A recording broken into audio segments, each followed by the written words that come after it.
If you're a Patriots fan, and who isn't around here, you probably already know the team's history, or what you think is the history. What you don't know is what goes on behind the scenes of your favorite team. Joining me this morning is local author of the book, What Belichick Said to Brady. What do you say?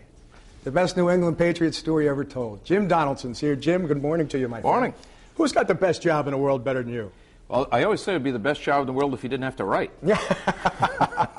You've been covering the Patriots for what, 30 years now? 30 years. 1979 was the first 79. year. Was Grogan still a quarterback? Very much so. With the Grogan, collar, Grogan to Stanley Morgan. Yeah, right. They were fun. And John Hanna? People think Brady to Randy Moss is special. Grogan to Stanley Morgan was pretty good. But back in the day, the Patriots were not the Patriots of today. They were kind of an almost middle-of-the-road team.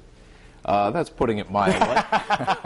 I always say they weren't always good, but they've always been colorful. They've always been fun. They've always been exciting. Sometimes more excitement off the field than on it, Vince. But well, things got exciting when Bill Belichick came here. And frankly, and maybe I'm wrong, but I was surprised when the Kraft family hired Belichick, because if I'm not wrong, wasn't he in Cleveland before he came here? He was a bad coach. And didn't he have a disastrous record in Cleveland? He made the playoffs in '94, and then when Modell was talking about moving the Browns to Baltimore, things kind of fell apart. Belichick got fired.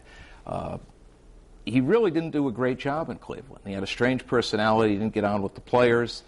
But Kraft really liked him. He saw something in him. He saw that he was brilliant. And Bill, to his credit, made some adjustments. When he got a second job as a head coach, he wasn't a micromanager. He delegated more to his assistants. He dealt better with his players.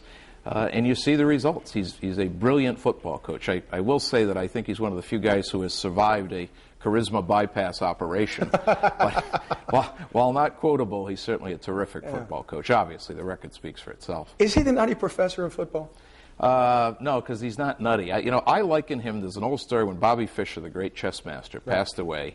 They told the story about how he won a tournament in Brazil, and after the final match, one of his competitors came up and said, "Brilliant game, Bobby." And Bobby looked at him and said, "How would you know?" That's the way I feel about Belichick. He beats you in football.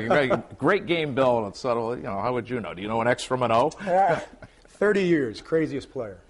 Wow. Well, it might very well be Larry Eisenhower, who is mentioned in the CD in the book and tells some pretty funny stories. He was a wild man. That was back in the day when football wasn't quite as serious and wasn't as much of a business. More fun, less of a business. I'd say Ike, they called him. Most underrated player. Wow. Underrated player. That would be hard. That would be hard off the top of my head. I mean, I'd be pulling guys out. Clayton Wysoon was a wonderful linebacker. Freddie Marion was a free safety. I'd say probably guys from the 80s who were very good that people didn't appreciate. Best tight end they ever had, Russ Francis? Tough call with Ben Coates. Russ, you talk about charisma bypass. Bucko Kilroy used to call Russ Francis Kid Charisma. Yeah. And Howard Cosell called him All World. He was a great athlete, a world-class character. But Coates was probably consistently better. Russell, when he was on his game, was the best, but Coates, game in, game out, was a great tight end. Well, listen, I wish we had more time. I could sit here and talk the rest of the hour. I appreciate it. Thank you. Here's the book. Then Brady Said to Belichick. Go buy the book. I've read it. It's fantastic. You're going to love it. For more information on the book, just come to our website at foxprovidence.com. Jim, thanks again. Thank you. Still to